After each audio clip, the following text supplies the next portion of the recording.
Hello students, here we are going to start with fourth unit, that is DBMS concepts, starting with the first topic, Introduction to DBMS. Now what is DBMS? First of all, we must know what is a database.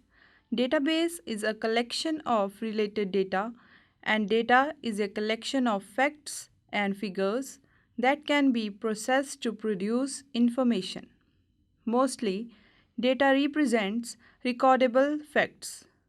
Data aids in producing information which is based on facts.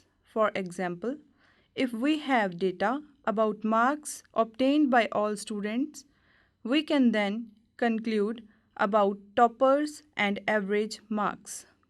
Now, moving to the next concept, DBMS, that is Database Management System.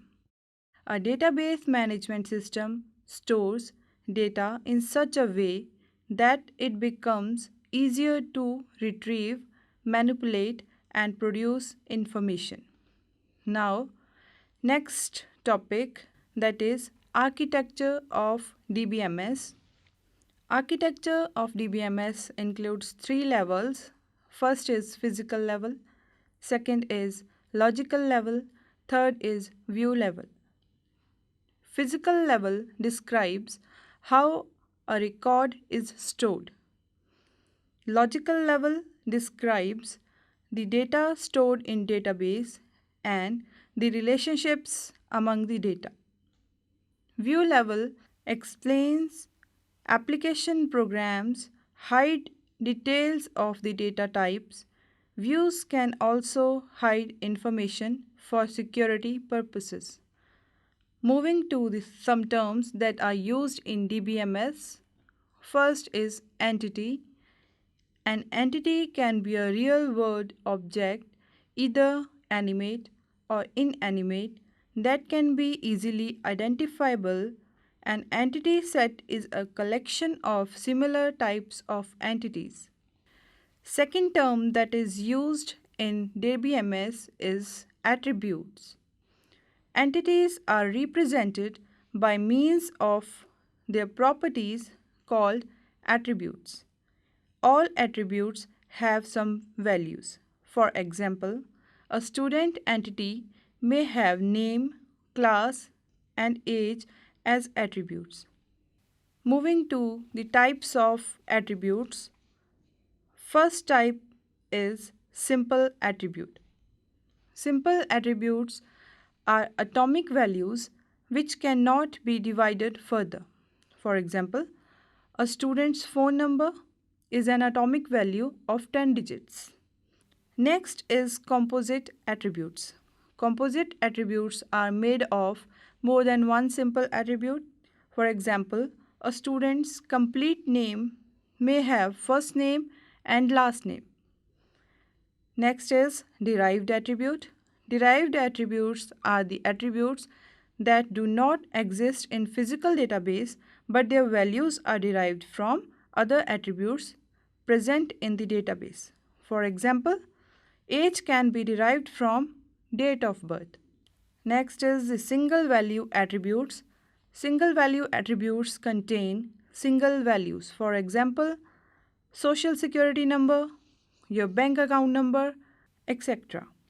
Last type of attribute is multi-valued attributes. Multi-valued attributes may contain more than one value. For example, a person can have more than one phone number, email addresses, etc. Next, moving to the advantages of DBMS. First advantage that is provided by DBMS is controlling the data redundancy.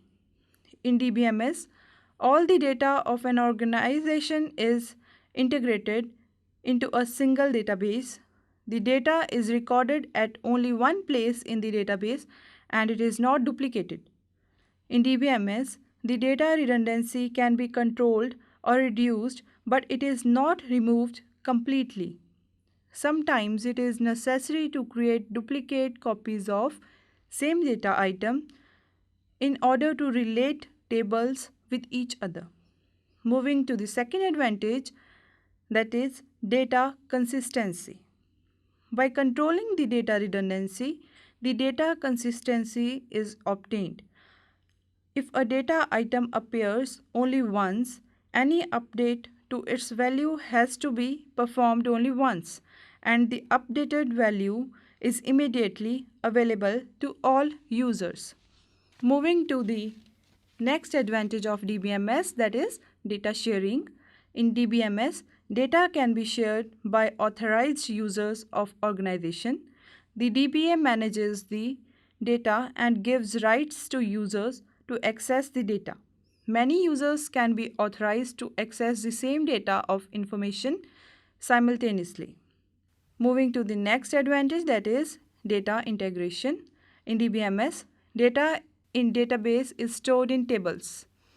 A single database contains multiple tables and relationships can be created between tables. This makes easy to retrieve and update the data.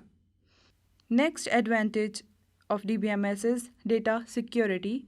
Data security is the protection of database from unauthorized users.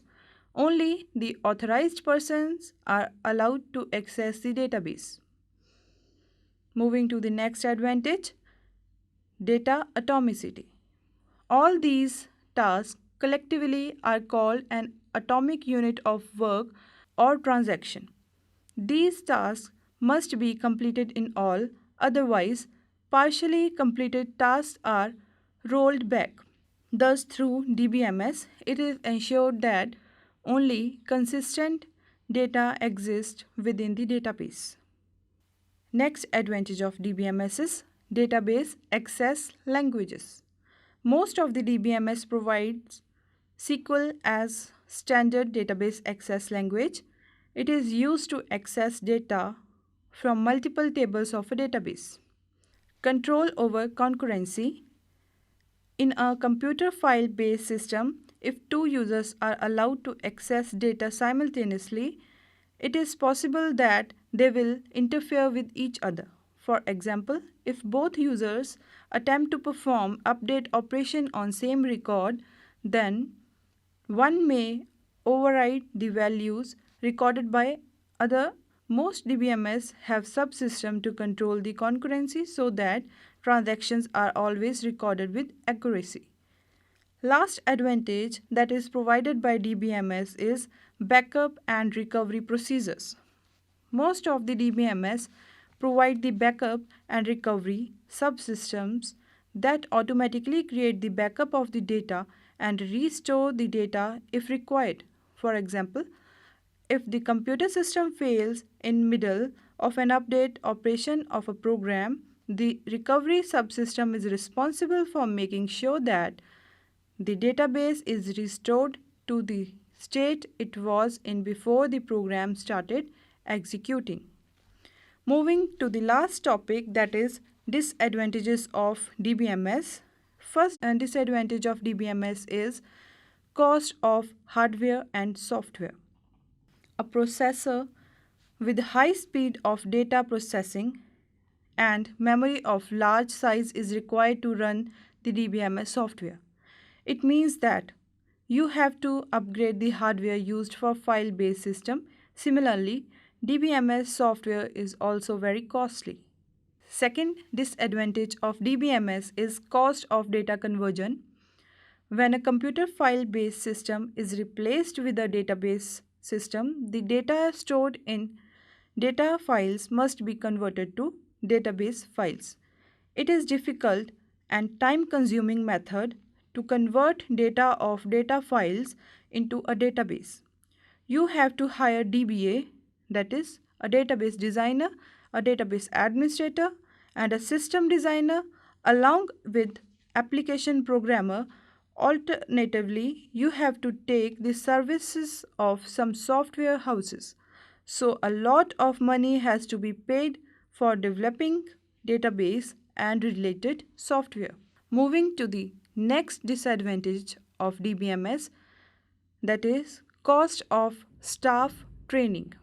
Most DBMS are often complex systems, so the training for users to use the DBMS is required.